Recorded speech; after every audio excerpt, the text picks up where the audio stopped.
Vikings, Falcons, under 37. That's where we're going. They called him the gunslinger. But when an upstart named Taylor Heinicke reached for his holstered weapon, it was a pigskin. This is for you, Double D. I don't know what to do as far as a side goes because we got Heinicke versus Jaron Hill for the Vikings. But you know that Jaron Hill is going to be a downgrade from Kirk Cousins. And even if Heinicke is better than Desmond Ridder, I suspect he will be. Is he a massive upgrade? I don't think so. He's plucky. He's a gamer. He's a gunslinger. He's just a winner. Use whatever description you want. It doesn't change the handicap. And look at the trends here. Atlanta, 6-2 to the under this season. Minnesota, 7-1 to the under. And this was before Kirk Cousins got injured. Vikings, Falcons, under 37 is the play. If you want to watch that dumpster fire of a game, it is a 1 Eastern kickoff between the Vikings and the Falcons. Pick six.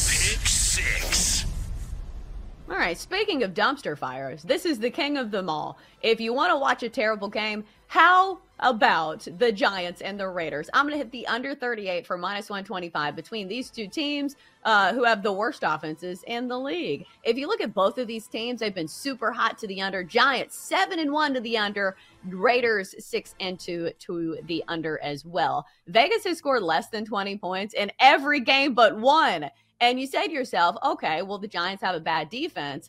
This is a Raiders team that scored a total of 12 points against the Chicago Bears. Well, maybe there's some regression brewing for both of these teams. No, they're actually converting pretty well in the red zone. Mm-hmm. If you look at the Raiders, they have the 8th best red zone touchdown scoring percentage in the NFL. The problem is they have such a bad offense, they just can't get to the red zone. So maybe there's actually some negative regression waiting to happen for that offense. So Aiden O'Connell, I don't trust you here, buddy, and I certainly don't trust Daniel Dimes. I'll hit the under 38 between the Giants and the Raiders.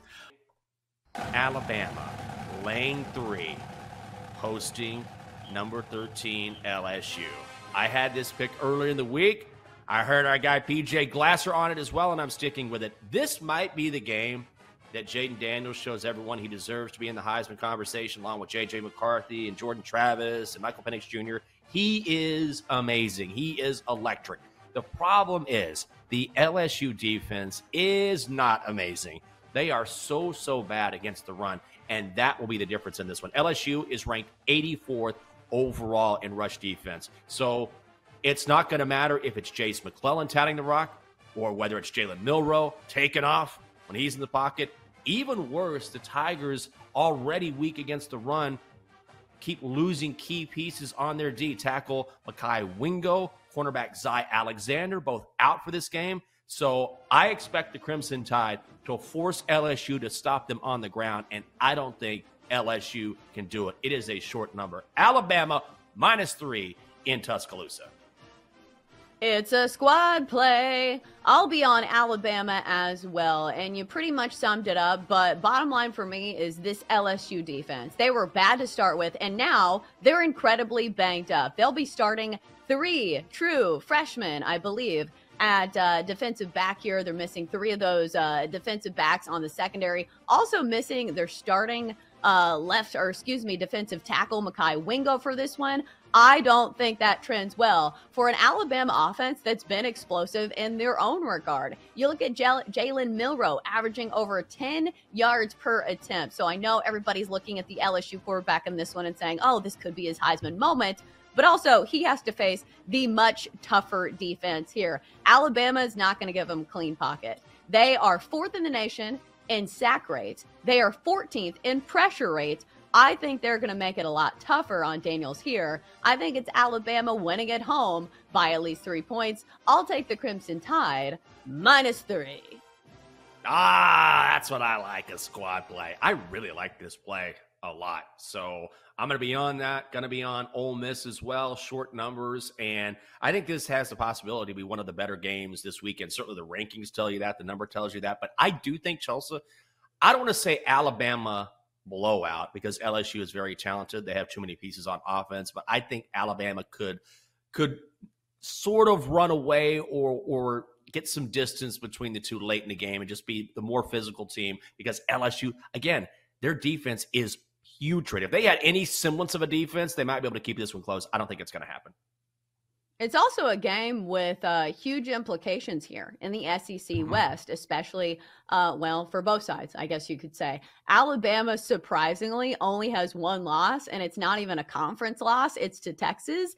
It's wild to me how nobody's talking that much about Alabama, but ho-hum, a one-loss team in the top 25 with a chance to play in the SEC championship. So we'll see who wins this one. Saints are hosting the Bears down in the Big Easy. What do you think happens with Olave? There's a theme for my two NFL picks this week, Jenks, and it's buy the dip or buy low. And Olave is one of the guys that fits that. His line is 60.5 receiving yards. He's admitting that he's in a slump, and for obvious reasons. He has some off-the-field issues going on, nothing injury-related. But last week, he still had 9 targets for 46 yards. He would have easily had 70, but a ball bounced off his helmet, and there was no one in front of him for another 20 yards. So typically, he's a 13.5 yards per reception guy for his career. This line should be closer to 65.5, in my opinion. Second most air yards in the NFL, trailing only A.J. Brown, and he's playing the Bears this week. So Quentin Johnson, rookie wide receiver for the Chargers. He had his best game of his career last week against the Bears. Raiders, who looked god-awful on Monday Night Football last week, they were able to spread it around against the Bears. I think this is a bounce-back spot for Olave, and we're getting his line at 60.5. So I'm rolling with Olave against Chicago. All right, so you said there was a trend here. So I'm looking at Lamar Jackson. Looks like you like his rushing prop. What's the handicap there, and how is this a buy low situation? His line, his line is 42.5 rushing yards. It's 43.5 on some books. I can remember a time when a Lamar Jackson rushing line was in the 60s. So I love seeing this at 42.5. He's had 2 down rushing performances, and this is the books adjusting to that. But I'd rather look at a larger data set of his entire career. Now, if you look at the Seahawks, who he's facing this week, you would say, they've done a really good job stopping quarterbacks from running around. Well, depends on which quarterbacks you're talking about.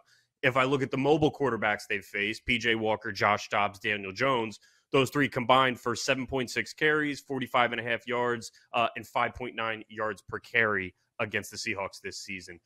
As far as his career stats, Jackson owns the NFC. 17-1 in his career against NFC teams. And if I look at his career averages in wins, it's 64.5 rushing yards per game. So at 42.5, the guy's electric. He's still in his prime. This Todd Monken offense is kind of taken away his rushing abilities a little bit, but we've still seen 2 100-yard performances, and he's hit this in 4 of 8. So this is a buy low spot. I'm buying the dip on Lamar Jackson. Give me him over 42.5 rushing yards.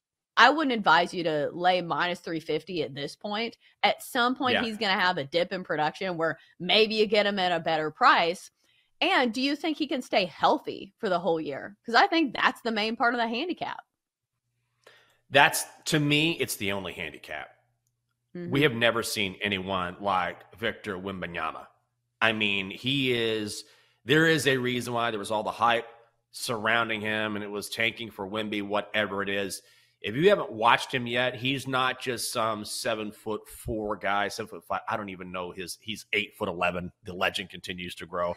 We've never seen anyone like him who moves that fluidly, who can dribble the ball down the court, who is exceptional defensively, who can drive, who can hit a fadeaway, who can hit from long range. He can do it all, and he's built like this arachnid. I've never seen anyone like him, and he's just getting started. I don't think he'll hit a rookie wall. I think he's going to continue to dominate, and this is a guy you have to remember, because he was coming over from France, he was playing very high-level European basketball, very not NBA level, but more advanced than college basketball. So he's already faced difficult competition. And so when you're that freak of an athlete and you've already proven it against high-level competition, yes, this is certainly a step up, but not from going like from the college game to the pros or going from high school to the pros, whatever. He is just different. I think this continues. And luckily, I got him, 2.5 weeks ago, I found him at plus 140. And I thought, I will never get a better price than that. I put some money on it, so I'm loving it now. And I think he's just going to continue to get more expensive. Barring an injury, he's going to win this award.